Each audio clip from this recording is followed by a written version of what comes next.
Hello and welcome back. Many finance professionals, especially chartered accountants, have this apprehension about working in a global shared services setup or a global delivery center or any such similar setup. Most of them think that once they start working in a shared services setup, they will always be labeled as a back office guy and they will never be able to move out of it. But that is not really true. Let me give you some background about shared services setup.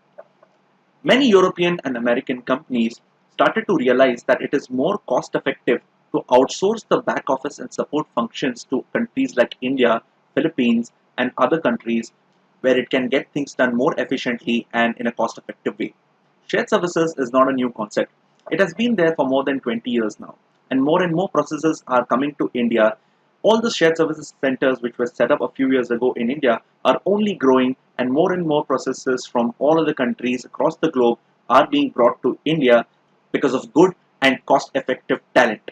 Let us look at some of the advantages of working in a shared services setup.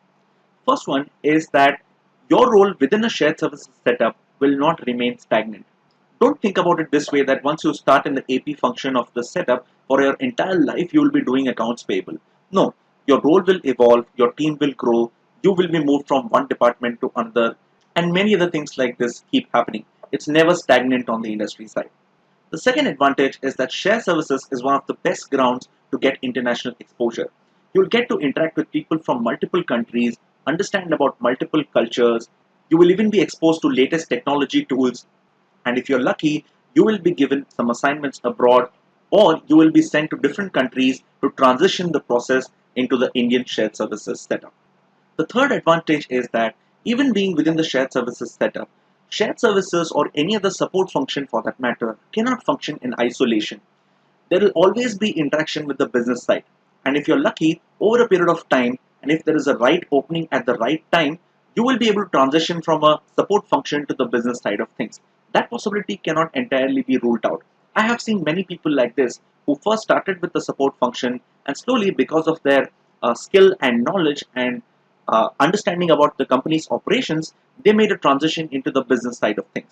So now let me bust that common misconception that once you start working in a shared services setup, you will never be able to move out of it. So ask yourself, what are shared services setup?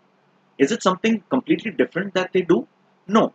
It is only some processes that slightly differ from one country to another, or otherwise, most of the times, 70 to 80% of the aspects or areas are very common in the shared services or in the Indian setup. For example, accounts receivable aging will not be very different from how it is being done in an Indian setup and in a shared services setup. Similarly, things like budgeting, forecasting, accounts payable, intercompany reconciliations, there could be a number of processes which are very common between an Indian setup and a shared services setup.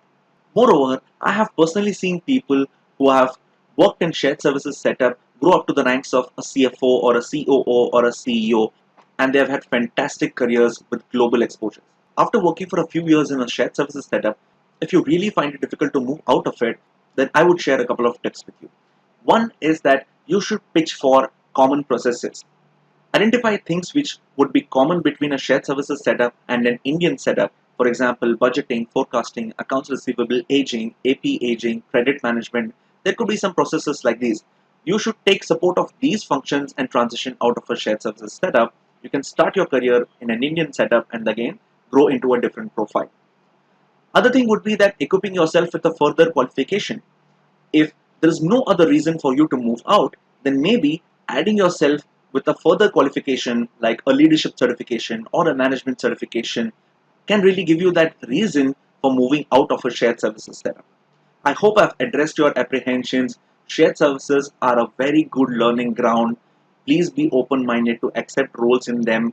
Just ensure that every 2 to 3 years, your role keeps evolving and you keep growing from one profile to another. Rest, you don't need to worry about anything.